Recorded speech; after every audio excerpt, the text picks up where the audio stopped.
محترم سامعین السلام علیکم۔ آج کی ہماری اس ویڈیو کا عنوان ہے مقام ابراہیم مصلی۔ موجودہ دور کے مشہور و معروف علماء کرام جو انبیاء کے وارث اور جانشین ہونے کا دعویٰ کرتے ہیں، جن کا فرض تو یہ تھا کہ وہ قرآن سے لوگوں کی رہنمائی کرتے، قرآن کو اپنی دعوت و تبلیغ کا محور بناتے، لیکن ایسا ہوا نہیں۔ جب انہیں اپنے عقائد نظریات کو قرآن سے سند نہیں ملتی یا کوئی حدیثوں پر اعتراض آتا ہے تو یہ قرآن پر، قرآن کی کاملیت پر اعتراض کر دیتے ہیں۔ ان کا ایک سب سے بڑا اعتراض یہ ہے کہ قرآن میں نماز کا طریقہ اور اس کی تفصیل موجود نہیں۔ قرآن پر ایمان کا دعویٰ اور پھر خود ہی اس پر اعتراض، کیا یہ ارتداد نہیں، فسق نہیں؟ وضاحت فرمائے۔ حال ہی میں ایک ممتاز مذہبی اسکالر محمد شیخ نے فرقوں کی موجودہ نمازوں کو قرآن سے ثابت کر دیا ہے۔ وہ اس سلسلے میں سورہ بقرہ کی آیت نمبر 125 سے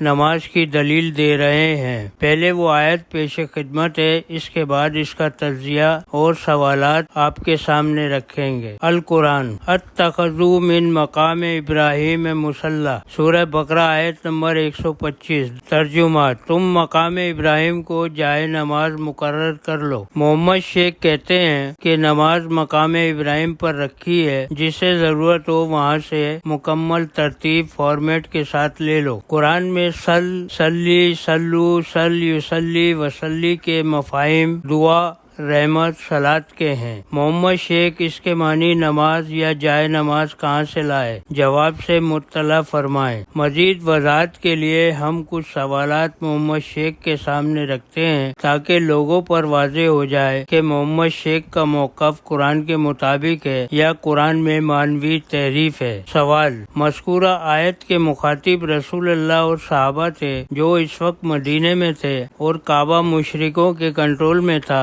ایسی صورتحال میں رسول اللہ اور صحابہ نے اس آیت پر کیسے عمل کیا؟ سوال: فتح مکہ سے قبل کعبے میں جا کر مسلمانوں نے کیا سیٹیوں اور تالیوں والی نماز اختیار کی تھی؟ سوال: کیا دور بنی امیہ میں مقام ابراہیم پر موجود نماز یا جائے نماز عباسیوں، علویوں، فاطمیوں کے لیے قابل قبول تھی؟ سوال: کیا دور بنو عباس میں مقام ابراہیم پر موجود نماز یا جائے نماز ان کے مخالفین کے لیے قابل قبول تھی؟ کعبہ میں 400 سال تک 4 مصلی قائم رہے تو کس کی نماز رسول اللہ اور صحابہ کی نماز تھی؟ محمد شیخ جواب سے مطلع فرمائے۔ سلطنت عثمانیہ کے دور میں نماز اور جائے نماز دوسرے فرقوں کے لیے کیا قابل قبول تھی؟ موجودہ حنبلی نماز اور جائے نماز کیا بریلوی، دیوبندی، اہل تشیع اور مالکی، شافعی فرقوں کے لیے قابل قبول ہے؟ سوال: ہر فرقے کے پاس اپنے اپنے اماموں کی نمازیں موجود ہیں تو وہ مقام ابراہیم سے نمازیں کیوں لیں گے؟ سوال: محمد شیخ صاحب، آپ مقام ابراہیم سے فرقہ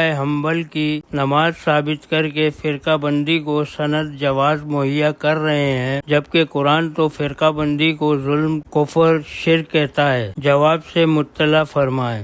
شکریہ۔